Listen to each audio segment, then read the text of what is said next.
So hello students, आज हम पढ़ने वाले हैं एपोमिक्सिस एंड पॉली एम्ब्रायो के बारे में।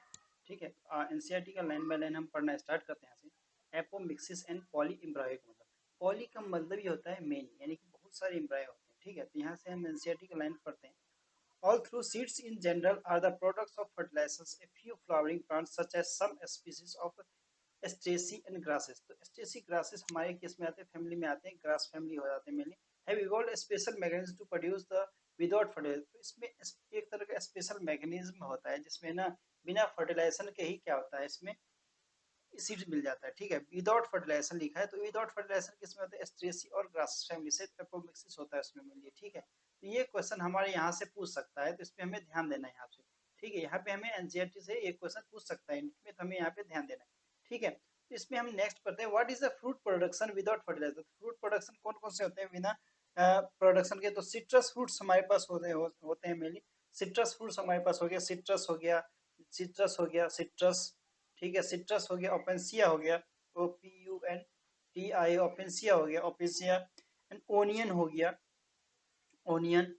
ठीक है, मैग्नीफेरा इंडिका हो गया, मैग्नीफेरा मैंजीफेरा। ठीक है, मैंजीफेरा हो गया, ग्राउंडनट हो गया, ये सब बहुत सारी चीजें आ जाते हैं। ठीक है, तो ये क्वेश्चन हमारे मेनली ये चीज याद रखना, यहाँ से क्वेश्चन पूछ सकता है। ठीक है, the apomixis is from of से एसेक्सुअल रिप्रोडक्शन। एपोमिक्सिस एक तरह का एसेक्सुअल रिप्रोडक्शन होता है जिसका मिमिक्स होता है, मिमिक्स सेक्सुअल रिप्रोडक्शन, यानी कि 10 apomixis is a form of asexual reproduction that mimics है उसका सेक्सुअल रिप्रोडक्शन। तो ये चीज यहाँ पे ध्यान रखना है, यहाँ से क्वेश्चन बन सकता है। There are several ways of development of apomitic seeds, apomictic seeds. तो मैंने बहुत सारे मतलब तरीके हैं मतलब एपोमिक्टिक सीड्स बनाने के। ठीक है, तो इन सम स्पीसीज, तो कुछ स्पीसीज हमारे पास होता है जिसमें डिप्लॉयड एग सेल्स होते हैं। डिप्लॉयड यानी कि 2n होता है, और जैसे डिप्लॉयड एग सेल हो गया। इसमें क्या होता है, बिना रिडक्शन डिवीजन, बिना रिडक्शन डिवीजन होता है, विदाउट रिडक्शन डिवीजन के ही क्या होता है इसमें डेवलपमेंट होता है, develop into the embryo without fertilization. ठीक है, तो ये पॉइंट हमें यहाँ से ध्यान रखना है, तो ये क्वेश्चन पूछ सकता है। तो यहाँ पे क्या होता है, बिना रिडक्शन डिवीजन के, विदाउट रिडक्शन डिवीजन होता है, एम्ब्रायो का फर्टिलाइजेशन नहीं होता है। एम्ब्रायो विदाउट फर्टिलाइजेशन, यानी कि एम्ब्रायो बनता है बिना फर्टिलाइजेशन से। ठीक है, more often as a many citrus, citrus हो गए हमारे पास, मैंगो हो गए, ये सब फ्रूट्स हमारे पास हो जाते हैं जो कि इसमें इन्वॉल्व होता है। ठीक है, फिर आगे हम देखते हैं इसी में सिट्रस वेराइटीज, इन सब के वेराइटीज होते हैं, सिट्रस हो गया, मैंगो हो गया, इन सब के वेराइटीज जो हमने ऊपर लिखे हैं। Some of the nuclear cells surrounding the embryo and sac start dividing, protrude into embryo sac and develop into embryo। ठीक है, तो ये चीज हमें ध्यान रखना है इस पे, तो ये क्वेश्चन यहाँ से बन जाता है हमारा। ठीक है, प्रोट्यूड embryo इन सच स्पीसीज। ठीक है, इनमें से खास क्वेश्चन कुछ ज्यादा पूछे नहीं जाते, लेकिन जहां जहां पूछे जाते हैं मैं वहां बता देता हूँ। ठीक है, तो इन सच स्पीसीज इच अबियोल कंटेंस मेनी है, तो अबियोल्स क्या होते हैं, बहुत सारे एम्ब्रायो कंटेंस करके रखता है। ठीक है, तो उसे हम पॉली एम्ब्रायो कह देते हैं मिली। तो occurrence of more than one embryo is seed is refer to as poly embryo. Poly का मतलब ये होता है मेनी, तो यानी कि मोर देन वन एम्ब्रायो जिसमें रहते हैं पॉली एम्ब्रायो हो गया। ठीक है, तो यहाँ तक हमारा एनसीईआरटी था। ठीक है, इसके बाद कुछ पॉइंट लिखे गए, इसे पढ़ लेना क्वेश्चन में 4 में। ठीक है, इस पे आज आगे हम पढ़ते हैं हाइब्रिड। हाइब्रिड होता है, हाइब्रिड यानी कि हुबहू, जैसे जेनेटिक्स में हम हाइब्रिडेशन के बारे में पढ़ते हैं ना, तो हाइब्रिड वेराइटीज ऑफ सेरवर, जैसे हम जेनेटिक्स में हम पी के बारे हाइब्रिडेशन के बारे में पढ़ा था हमने। ठीक है, तो hybrid varieties of several of our food and vegetable groups are being extremely cultivated. Cultivation of hybrids are tremendously increased productivity। तो कुछ खास पॉइंट्स नहीं लिखे हैं इसमें में, ठीक है, लेकिन फिर भी पढ़ देता हूँ। One of the problems of hybrids is that hybrid seeds have been produced every year। तो hybrid यानी कि उसके जैसे सीड्स, hybrid क्या होता है, hybrid यानी उसके जैसा, ठीक।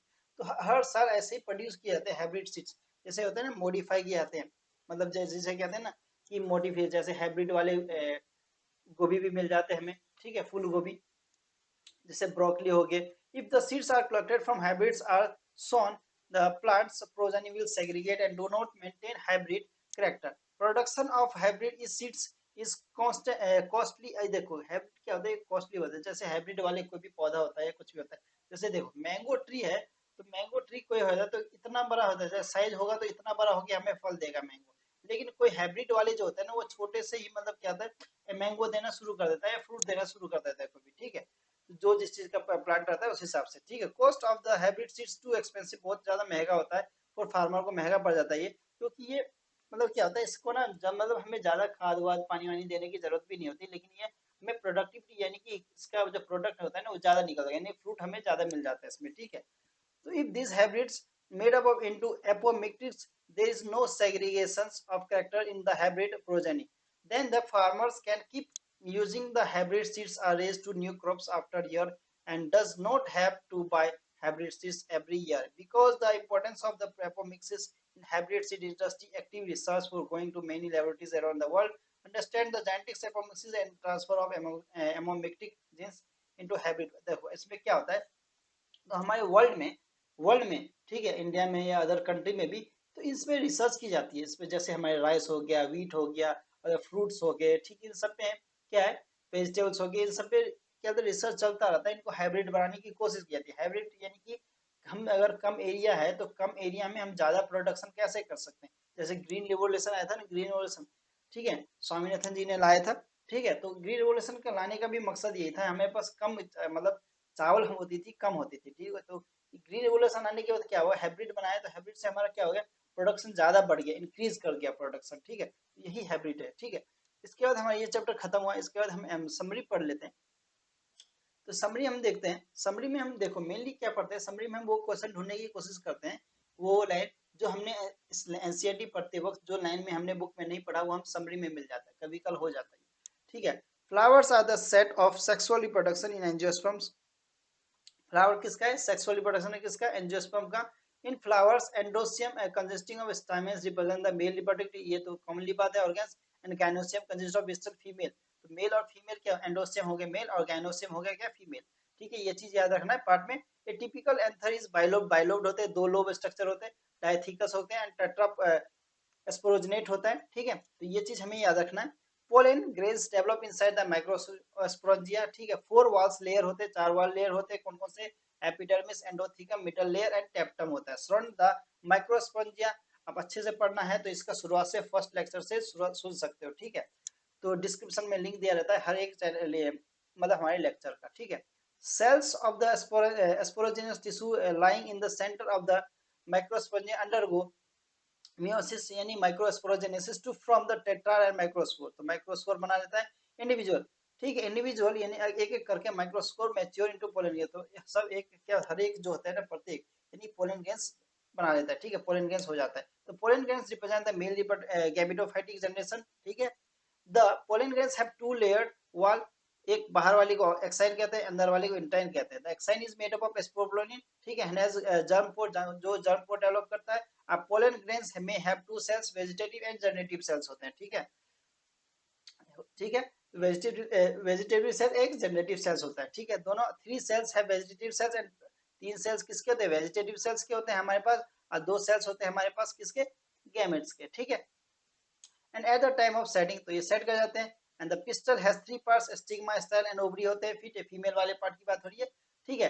The ovules represent present in the ovary, the ovules have the stalk called funicle कहते हैं। ओव्यूल्स क्या होता है, स्टॉक के साथ अटैच होता है, उसे फिनिकल कहते हैं। वो प्रोटेक्टिव इंटेगमेंट्स होते हैं, ओपनिंग करता है कहां पे, माइक्रोपल रीजन में ओपन होता है, ठीक है। The central tissue is the nucleus in which the archegonium archaeosporium differentiate a cell in the archaeosporium.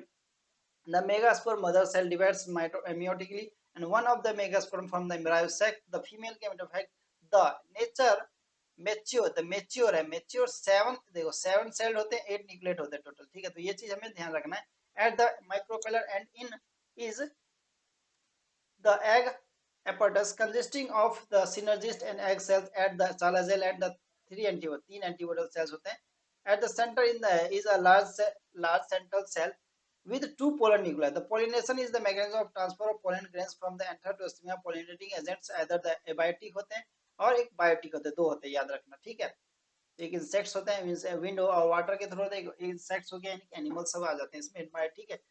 इसके बाद हम पढ़ते हैं पोलन पिस्टल इंटरेक्शन होता है, events from the levering landing of the pollen grains to the stigma until the pollen tube enter the embryo sac when the pollen is compactile और the pollen innovation when the pollen is incompatile, ठीक है। अब देखो यहाँ दो चीज पे ध्यान, इनकम्पेटाइल और कंपेटाइल, कहाँ गया, यहाँ पे ध्यान देना, ठीक है। इनकम्पेटाइल और कंपेटाइल दो चीज पे ध्यान देना, इन दोनों पे, ठीक है। Following compatible pollination, pollen grains germinate on the stigma resulting from the pollen tube, grow through the style, enter the ovules and finally discharge two male gametes in one of the synergies. ठीक है, angiosperm exhibit double fertilisation, इन सब को हमने अच्छे से पढ़ रखा है, ठीक है, इसलिए मैं इसको रीड करते जा रहा हूँ, ठीक है। Angiosperm exit double fertilization because the two fusion events occur in the each embryo sac, namely syngamy and triple fusion. The products of these fusions are diploid zygote and the triploid primary endosperm nucleus in the primary endosperm cell. The zygote develop into the embryo and the primary endosperm cell from the endosperm tissue, and formation of endosperm always precedes development of the embryo. ठीक है, ये हो गया। इसके बाद थोड़ा और the developing embryo passes through the different stages such as, जैसे हमारे पास प्रो एम्ब्रायो हो गया, ग्लोबुलर हो गया, हार्ट शेप स्टेज, इस सब के डायग्राम दे रखे हैं, ठीक है, सीएटी में, तो वहां से देखना है लेक्चर में। मैच्योरेशन स्टेप बाय स्टेप दे रखे हैं। Maturation dicotyledons embryo has two cotyledons and the embryonal axis with the epicotyle or hypocotyle. Embryo of the monocotyledons have the single cotyledon. After fertilization, ovary develops into the fruit and ovules develop into seeds. तो ये चीज question पूछा है, इस पे ध्यान देना है, ठीक है। तो a phenomena called the apomixis and the angiosperm and the particularly grasses family में मेनली हो जाता है हमारा क्या, एपोमिक्सिस। कहीं भी घास ऐसे छोड़ देते हैं ना, हो जाता है हमारा। It result in the formation of seeds without the fertilisation. Apomictics have the several advantage of horticulture and agriculture में बहुत एडवांटेज होता है, ठीक है। Some angiosperm products produce more than one embryo is called polyembryo, जिसे कह देते हैं, ठीक है। ये सब क्वेश्चन पूछ देते हैं एनसीईआरटी में, तो ध्यान देना है। अब board exam point of view से हमारे पास इंपॉर्टेंट क्वेश्चन कौन कौन से आते हैं हम देख लेते हैं। तो name of the parts of angiosperm flowering plants, हाँ ये हो जाते हैं हमारे पास। डिफरेंशिएट बिटवीन, ये तो है। अरेंज द फ्लोइंग टर्म्स, ठीक है, तो ये हमारे नीट के हिसाब से इंपॉर्टेंट हो जाते हैं, नीट के हिसाब से, नीट के हिसाब से, ठीक है।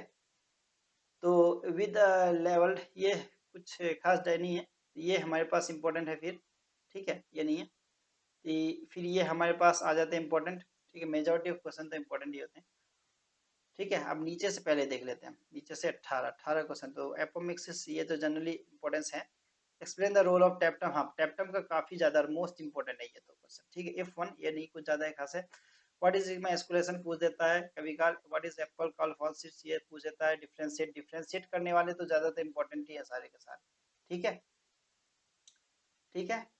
तो वाई थिंक ये नहीं पूछता जनरली, ये ट्रिपल फ्यूजन पूछ लेता है, इंपॉर्टेंट है, ये काफी ज्यादा इंपॉर्टेंट है, ठीक है।